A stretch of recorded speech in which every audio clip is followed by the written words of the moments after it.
Last night we brought you the story of 4-year-old Ruby O'Connor, who can't stay in New Zealand, her home and country of birth, because she has a disability. Her residency visa was declined on medical grounds. Tonight, national correspondent Amanda Gillies talks to a wheelchair-bound Indian man who will be deported to India in April, more than 20 years after moving to New Zealand.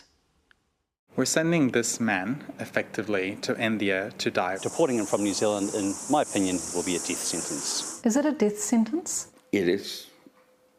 Narinderjit Singh is 45 years old, wheelchair-bound, paralysed from the waist down, a polio survivor and diagnosed paranoid schizophrenic. He lives with his extended and supportive family in Auckland, his home for 22 years. But in 2 months he's been deported back to India, no longer welcome here. If you go back to India, how long do you think you'll last? I don't think even weeks. Singh arrived here with his family in 2000. They were on a visitor visa and applied for residency. It was accepted. But in 2014, Narinderjit Singh was convicted of willful damage of a car. He says he'd been constantly bullied by a neighbour who mocked his disability and taunted him with racist comments. He said he laid a complaint with the police, but nothing happened. Then, during a major mental health episode, he snapped and drove his car into the neighbour's car. No one was injured and Singh pleaded guilty to the offence. I don't believe he had adequate legal representation. He was encouraged just to simply sort of accept the charges as they were without putting forward a defence regarding his psychiatric condition. If it was just up to me or if I was in the right mind, I wouldn't have done that. I wouldn't have done anything like that. The conviction impacted his residency visa, and last June 2 men arrived at his home and served him deportation papers, and his benefit was cut off.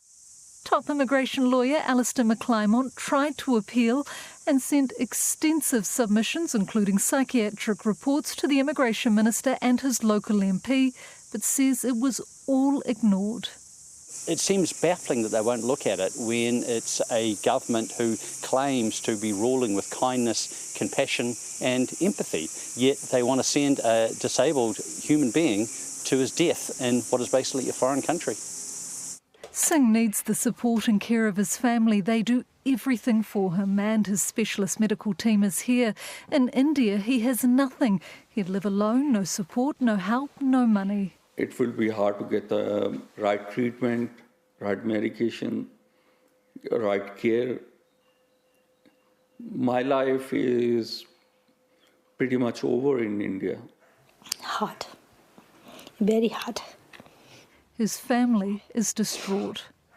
It's not death sentence for Narinder, is a death sentence for us too.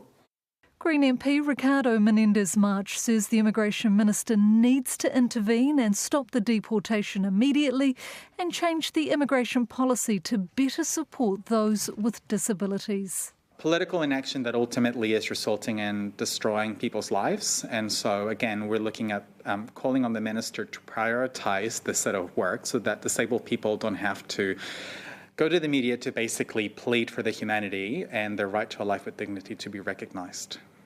The immigration minister declined our request for an interview.